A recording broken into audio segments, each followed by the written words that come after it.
Hey guys, in this video, I'll show you how to sign in on YouTube TV on your smart TV. Alright, let's begin. First, ensure that you have the YouTube TV app installed on your smart TV or streaming device. It's important to have the YouTube TV app, not just the regular YouTube app. Once you have it installed, open the YouTube TV app. When you launch the app for the first time, it will prompt you to try out YouTube TV. For this video, I'll assume you already have an account. If you don't have an account yet, click on Try It Free.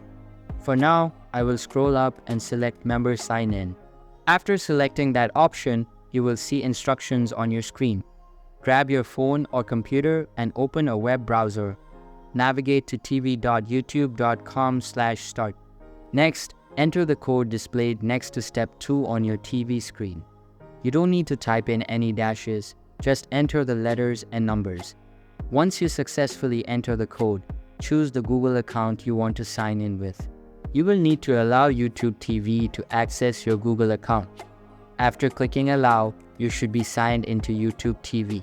So that's basically how you can sign in on YouTube TV on your smart TV. And that's it for this video. If you find this helpful, consider subscribing and giving this a big thumbs up. Thanks.